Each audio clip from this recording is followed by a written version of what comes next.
Hi hello welcome to our channel. నేను మీ సిరి. ఈరోజు మనం చెప్పుకోబోయే కథ ఇష్టమైన సకుడ పార్ట్ 71.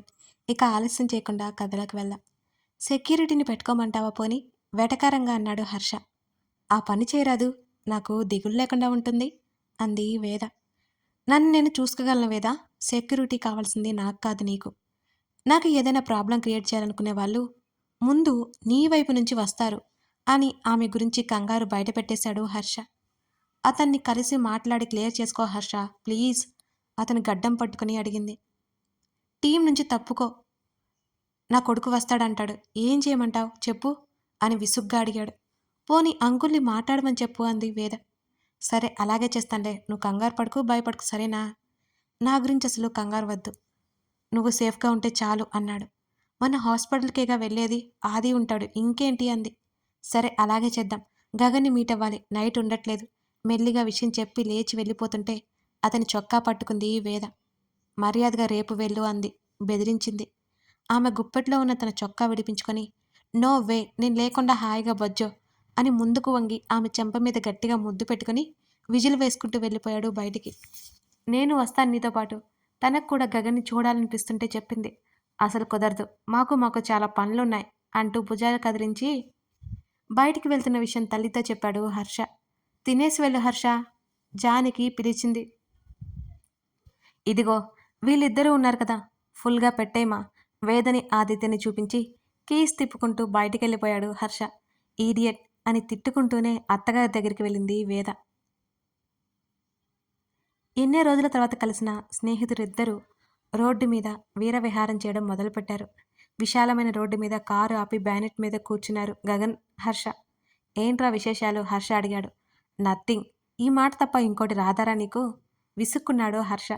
ఆ మాటకి చిన్నగా నవ్వాడు గగన్. వేద ఏం చేస్తుంది, తీసుకురావాల్సింది అన్నాడు సన్నగా నవ్వుతూ. వస్తాను అన్నది అంటూ ఇంకా సంగతులేంటో కళ్ళు ఎగరేశాడు. వాళ్ళిద్దరికీ ఒకరంటే ఒకరికి ఎంత ఇష్టమో అది బయటకు చూపించుకునే ఇష్టం కాదు, అంతే. ఒకరి కోసం మరొకరు చస్తారో లేదా తెలియదు కానీ చంపడానికైతే సిద్ధమైపోతారు. పాకెట్ల నుండి మొబైల్ బయటికి తీసింది. ధరణి ఫోటో హర్ష ముందు పెట్టాడు వేద. ఆ ఫోటో చూసి చిన్నగా నవ్వుతూ అంతలోనే బ్రూకుటి ముడివేశాడు హర్ష. ఈ అమ్మాయి అని అడిగాడు అలాగే ఆ ఫోటో వంక చూస్తూ హర్ష. ధరణి అని, అత్త కూతురు అంటూ క్లారిటీ ఇచ్చాడు గగన్. హర్ష ముఖం వైపు చూశాడు గగన్. ఎక్కడ చూసినట్టుందిరా అంటూ ఆలోచిస్తున్నట్టు క్షణకాలం కళ్ళు మూసుకొని గగన్ వైపు చూశాడు హర్ష. గుర్తొచ్చినప్పుడు చెప్పు అని ఫోన్ లాక్కున్నాడు గగన్. చూస్తుంటే చిన్నమ్మాయిలా ఉంది, గగన్ రియాక్షన్ గమనిస్తూ కావాలని అన్నాడు హర్ష. ఆ మాటకి కళ్ళు చిన్నవి చేసి చూస్తాడు గగన్. 22 అని క్లారిటీ ఇచ్చాడు. వేద కంటే 2 ఏళ్ళు చిన్న అన్నమాట అని నవ్వి, ఎప్పుడు పరిచయం చేస్తున్నావు మాకు అని అడిగాడు హర్ష. పరిచయం చేయడానికి కదా తెచ్చాను డార్జిలింగ్ అన్నాడు గగన్. అవును, ఆ రోజు సడన్గా వచ్చేసరికి వెళ్ళిపోయావు, అడిగితే తర్వాత చెప్తాను అన్నావు అని ఆరా తీశాడు హర్ష. ఇప్పుడు అవన్నీ మాట్లాడే మూడ్ లేదు కానీ వాట్ అబౌట్ యూ అని అడిగి 2 చేతులు తల కింద పెట్టుకుని వెనక్కి వాలాడు గగన్. సిగరెట్ బయటికి తీశాడు హర్ష. లైటర్ వెలిగించి గాల్లోకి పొగ వదులుతూ నీకు తెలుసు అని అనుకుంటున్నాను అన్నాడు హర్ష. నువ్వు వెళ్ళింది రాంగ్ వే, గగన్ అన్నాడు. వాట్? ఎస్, వాడిని ఏసేసిన నీ ఇన్వాల్వ్మెంట్ ఉండకూడదు, ఇట్స్ నాట్ కరెక్ట్ అన్నాడు సాలోచనగా. నేను జాగ్రత్తగానే ఉన్నాను, తెలిసే ఛాన్సే లేదు ఖచ్చితంగా అన్నాడు హర్ష. నువ్వు అని వాడికి అనుమానం వచ్చి ఉంటుంది, నువ్వు యాక్సిడెంట్ చేయించావే, వాడిని 4 పీకితే చెప్పేస్తాడు అని గగన్ మాట్లాడుతూ ఉంటే 6-7 మంది మనుషులు ఉన్న కార్ అక్కడికొచ్చి ఆగింది. ఇద్దరూ పట్టించుకున్నట్టే మాట్లాడుతున్నారు. రేయ్, మీ దగ్గర మందు ఉందా అరిచినట్టే అనిపించడంతో తల తిప్పి చూశారు. వాళ్ళ వైపు చిరాగ్గా చూశాడు హర్ష. 7 వరకు ఉంటారు, బాగా తూగుతూ ఉన్నారు. రూఫ్ ఓపెన్ చేసి నిలబడి ఉన్నారు. మరికొందరు కిటికీలో నుంచి బయటికి చూస్తున్నారు. లేదు దొబ్బై, హర్ష చిరాకు అంతా చూపిస్తూనే అరిచాడు.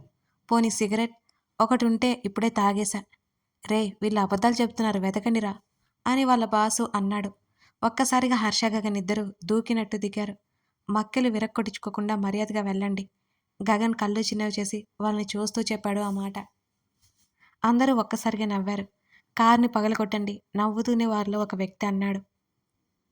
ఇద్దరు ముఖముఖాలు చూసుకొని ఒకేసారి కారులో నుంచి అందరూ దిగారు. ఒక వ్యక్తి తప్ప. వాళ్ళిద్దరిని తుక్కు తుక్కుగా కొట్టేసి కార్లో ఏమున్నాయో చూడండి అని ఆర్డర్ వేస్తూ రిలాక్స్గా ఉన్నాడు వాళ్ళ హెడ్. ఒకేసారి ఇద్దరు రావడంతో చేతిని వెనక్కి లాగి మడిచి వీపు మీద మోకాలు తన్నాడు గగన్. వాడు వెళ్ళి ముందుకు పడి గట్టిగా అరవడం మొదలుపెట్టాడు. అచ్చు హర్ష కూడా అలాగే కొట్టడంతో మిగతా అందరూ నోరు తెరిచి చూశారు వాళ్ళని. అయినా ఊరుకోలేదు. మిగతా నలుగురు ఒకేసారి వచ్చి ఇద్దరి మీద దాడి చేయబోయారు.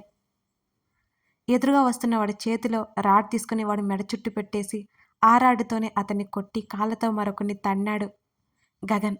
నిమిషం కూడా కాకముందే ఆరుగురు నేలకు కరుచుకుపోవడంతో వెంటనే కార్ స్టార్ట్ చేయబోతున్న ఆ రౌడీల హెడ్ని కారులో నుంచి బయటికి లాగి కింద పడేశాడు గగన్. రాడ్ తీసుకుని ఇష్టం వచ్చినట్లు కొట్టి పడేశాడు హర్ష. హర్షను ఆపి ఆల్రెడీ కింద పడి విరిగిపోయి మందు బాటిల్ పీక దగ్గర పెట్టాడు గగన్. ఎవడ్రా నువ్వు అని సీరియస్గా అడిగాడు. పేరు వివరాలు చెప్పి ఏడుపు మొహం పెట్టాడు అతను. ఒట్టన్నా, నన్ను ఎవరూ పంపించలేదు. మా దగ్గర మందైపోతే ఇటొస్తే మీరు కనిపించారు అని ఒక్కసారిగా ఏడుస్తుంటే ఆ బాటిల్ తీసి తల మీద విసిరి కొట్టి లేచాడు గగన్. దొబ్బై చిరాగ్గా చెప్పడంతో అందరూ కారులో పడ్డారు. అక్కడి నుంచి క్షణాల్లోనే మాయమైపోయారు. మూడ్ చెడగొట్టాడు వెధవ అంటూ చేతులు దులుపుకుంటూ అన్నాడు హర్ష. రేపు ఇంటికి రండి గగన్ చెప్పాడు. ఇంట్లో ఎవరూ లేరు అన్నావు, అయితే ఏంటి వేదం తీసుకురా అని చెప్పేసి కారులో కూర్చున్నాడు. పక్కనే కూర్చున్నాడు హర్ష కూడా. హర్ష ఏదో వెతుకుతుంటే సిగరెట్ ప్యాకెట్ ఇచ్చాడు గగన్. వద్దురా, డైలీ ఒకటే పర్మిషన్ ఇచ్చింది అమ్మగారు పెదవి విరిచాడు హర్ష. ఎందుకలా కార్ స్టార్ట్ చేశాడు గగన్. వేదకి నచ్చదు. పర్లేదులే, లైన్లోకి వచ్చావు సన్నటి నవ్వుతో అన్నాడు గగన్. తప్పట్లేదు, ఇష్టమైన వాళ్ళ కోసం ఆలోచనగా అన్నాడు హర్ష. అవునవును, మరి ఇష్టమైన వాళ్ళకంటే ఇదేమీ ఎక్కువ కాదు కదా. సిగరెట్ ప్యాకెట్ కారులో నుంచి విసిరేశాడు గగన్. ఆ మాటల్లో ఆంతర్యం అర్థం చేసుకున్న హర్ష నవ్వాడు. మానేస్తానురా బాబు, మానేస్తాను అని నిట్టూర్చాడు హర్ష. మరునాడు ఉదయం హర్ష వేద ఇద్దరు గగన్ దగ్గరికి బయలుదేరారు. సోఫాలో కూర్చున్న గగన్ మ్యాగజైన్ తిరిగేస్తుండగా ధరణి నుంచి ఫోన్ కాల్ వచ్చింది. చెప్పు అని అడిగాడు అలాగే బుక్ చూస్తూ. నేను అసలు నీకు గుర్తున్నానా ధరణి ఉక్రోషంగా అడిగింది. నా మెమరీ పర్ఫెక్ట్గానే ఉంది, విషయం ఏంటో చెప్పు అని అన్నాడు గగన్. విషయం ఉంటేనే కాల్ చేయాలా? కోపం వస్తున్న చూపించలేని పరిస్థితిలో ఉంది ధరణి. పాపం. ఏంటి నీ బాధ అని అడిగాడు. వెళ్ళిన తర్వాత నాకెందుకు కాల్ చేయలేదు? రాత్రి నేను చేసిన నువ్వు ఎందుకు లిఫ్ట్ చేయలేదు అని అడిగింది ధరణి. ఇక్కడ వచ్చి అడుగు, ఆన్సర్ క్లియర్గా చెప్తాను అన్నాడు అతను. నేను రావడం ఎందుకు? అదేదో ఇప్పుడే చెప్పు. అతను విసిగించడం తెగ రచ్చేసి నవ్వుకుంటూ మాట్లాడుతోంది ధరణి. చెప్పాను కదా ఇక్కడికి రా, చాలా నీట్గా ఎక్స్ప్లెయిన్ చేస్తా అని అన్నాడు గగన్. ఇప్పుడే రాను నేను, ఇవాళ అత్తయ్య మామయ్య వాళ్ళు బయలుదేరుతున్నారు అని చెప్పింది ధరణి. సరే అన్నాడు. ఎక్కడున్నావు అని అడిగింది. ఇంట్లోనే. ఆఫీస్కి వెళ్ళలేదా? వెళ్ళాలి. అత్తయ్య వాళ్ళతో పాటు నేను వచ్చేనా అయితే? ఆమె గారంగా అడిగింది ఆ మాట. నీ ఇష్టం, నచ్చింది చేయి అన్నాడు. అయితే నేను రాను ఆమె అలకగా చెప్పింది. రావాల్సినప్పుడు నేనే రప్పిస్తానులే, అంతవరకు నీ ఇష్టం సోఫాలో వెనక్కి వాలి కూర్చుంటూ అన్నాడు గగన్. అదే ఎప్పుడు? ఆమె నవ్వుకుంటూ గారంగా అడిగింది. అతని పెదవులు కూడా సన్నగా విచ్చుకున్నాయి. వస్తున్నాగా చెప్తానులే. హాయ్ వేద నవ్వుతూ గట్టిగా అరిచి లోపలికొచ్చింది. ఎవరిదో అమ్మాయి గొంతు వినిపిస్తుంటే ధరణి ఆగిపోయింది మాట్లాడడం. గగన్ తల ఎత్తి చూసేలేపు వేద దగ్గరికి వచ్చింది. అతను లేచి స్నేహపూర్వకంగా ఆమెను హత్తుకున్నాడు. వేద మెల్లిగా పక్క నుంచి హర్ష విసుక్కున్నాడు. వేదన ధరణి అప్రయత్నంగా అనుకుంటూ మౌనంగా ఉంది. మళ్ళీ చేస్తాను ధరణితో చెప్పాడు గగన్. ఆమె అయిష్టంగా అతనికి సమాధానం చెప్పకుండా కాల్ కట్ చేసింది. ఎలా ఉన్నావు? దూరం జరిగింది వేద. నువ్వు చెప్పు ఆమె తల మీద చెయ్యేసి అడిగాడు. ఈ హర్ష టార్చర్ భరించలేకపోతున్నాను అంటూ జాలిగా ముఖం పెట్టి హర్ష మోచేతిని చుట్టేసింది వేద. ఆ మాట చెప్పాల్సింది నేను, వేదతో పాటు వెనక్కి కూర్చుంటూ అన్నాడు హర్ష. వాళ్ళిద్దరి రిలేషన్ ఎక్కడి నుంచి ఎక్కడికొచ్చిందో అర్థమయ్యి చిన్నగా నవ్వుకుంటూ చూశాడు గగన్ వాళ్ళనే. వేద మాట్లాడుతూ ఉంటే సోఫా మీద మోచేయి ఉంచి ఆమె వైపు చూస్తున్నాడు హర్ష. అది గమనించిన గగన్‌కి చాలా తృప్తిగా ఉంది. ఇది చెప్పు, ఎవరో అమ్మాయిని చూపించావని హర్ష చెప్పాడు. ఎవరు తను? వేద ఉత్సాహంగా ముందుకు వంగి మరీ గగన్ వైపు చూస్తూ అడిగింది. ఆల్రెడీ వాడు చెప్పాడు కదా! ఎక్కడ చెప్పాడు, ఊరించాడు అంతే. నేను తన ఫోటో చూస్తాను, చూపించు ఆతృతగా అడిగింది వేద. డైరెక్ట్‌గా మీట్ అవుదువులే. అప్పటి వరకు suspense. Gagan please. No way. మరి ఎప్పుడు చూపిస్తున్నావు తన్ని అని అడిగింది వేద. ఇంకో 1 వీక్‌లో ఉంటుంది ఇక్కడ అని అన్నాడు అతను. తప్పకుండా పరిచయం చేయాలి మరి అని అంది వేద. అతను సరే అన్నట్టు తలాడించాడు. ఎన్నో రోజుల తర్వాత కలిసిన ముగ్గురు చాలా మాటల్లో పడిపోయారు. హర్ష విషయంలో వేద చేసిన సాయం అతను ఎప్పటికీ మర్చిపోడు. అందుకే వేద అంటే గగన్‌కి అంత అభిమానం. కాల్ కట్ చేసిన ధరణి మాత్రం గోళ్లు కొరుక్కుంటూ ఉంది. వేద అసలు ఎవరు? ఈ వేద ఇప్పుడు హైదరాబాద్‌లోనే ఉందా? ఎందుకు ఆమెకు అంత ఇంపార్టెన్స్ ఇస్తాడో? తనకంటే ఎక్కువ? ఆలోచిస్తుండగానే ధరణి ముఖం లానమైపోయింది. రేవతి కేక వేయడంతో గదిలో నుంచి కిందకొచ్చింది ధరణి. ఏంటమ్మా? వచ్చి పక్కన కూర్చుంది ఆమె. నీ బర్త్‌డే ఉంది కదా! ఆ రోజు భద్రాచలం వెళ్ళాలి. సాకులు చెప్పావంటే తంతాను సీరియస్‌గా అంది రేవతి. నెక్స్ట్ డే నాకు ఇంటర్వ్యూ ఉంది, కుదరదు. కావాలంటే తర్వాత రోజు వెళ్దాం అని అంది ధరణి. కాళ్ళు విరిచేస్తాను. మనం వెళ్తున్నాం అంతే రేవతి సీరియస్‌గా చెప్పింది ధరణితో. ధరణికి ఎక్కలేని చిరాకు వచ్చింది. ఆ రోజు గగన్ ఏదో సర్ప్రైజ్ ప్లాన్ చేశాడని అతను అన్నాడు. అమ్మేమో ఇలా అంటుంది. ఆ రోజు ఎందుకు? ఆ తర్వాత రోజు వెళ్తే బావుంటుందేమో అనుకుంది ధరణి. కుదరదంటే కుదరదు అని చెప్పానా? మీ ఇద్దరి జాతకాలు చూపించి పూజ చేయించాలి. పువ్వుల మాల కడుతూ ధరణితో మాట్లాడుతోంది రేవతి. మరి ఆ రోజుకలా వచ్చేస్తామా? ఏమో వస్తే వస్తాం, లేకపోతే లేదు. అమ్మ ప్లీజ్. నీ బర్త్‌డేకి పార్టీ వద్దా?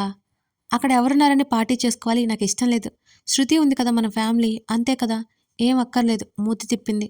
ఏమో నాకు తెలీదు, మీ అత్త ఏంటో తెగ చేయాలని హడావుడి చేస్తుంది అనగానే ఆశ్చర్యంగా నోరు తెరిచి వెంటనే ఫోన్ తీసుకుని మాలవిక్కి కాల్ చేసింది. అప్పటికే వాళ్ళు హైదరాబాద్ స్టార్ట్ అయిపోయారు మరి. కారులో ఉండగానే మాలవిక లిఫ్ట్ చేసింది. కాసేపు తన అత్తతో మాట్లాడి కాల్ కట్ చేసి తల్లి వైపు గర్వంగా చూసింది ధరణి. హలో మేడం, మనం హైదరాబాద్ నుంచి వెళ్ళేది నా బర్త్‌డేకి 2 రోజుల ముందు, అర్థమైందా? ఒక రోజులో వచ్చేస్తాం కూడా అంటూ తల్లితో గర్వంగా చెప్పి ఫోను అక్కడే పెట్టేసి చక్కగా రూమ్‌లోకి వెళ్ళిపోయింది ధరణి. రోజులు గడిచిపోతున్నాయి. అమృత ఇంకా కళ్ళు తెరవలేదు. ఆమె గురించి ఏంటన్న సంగతి ధరణి ఎంత అడిగినా గగన్ చెప్పలేదు. తను వెళ్ళిన తర్వాత అమృత దగ్గరికి వెళ్ళాలని ఆతృతగా ఉంది ధరణికి. మరోవైపు వేద హాస్పిటల్‌కి, హర్ష ప్రాక్టీస్‌కి యథావిధిగా వెళ్ళిపోతున్నారు.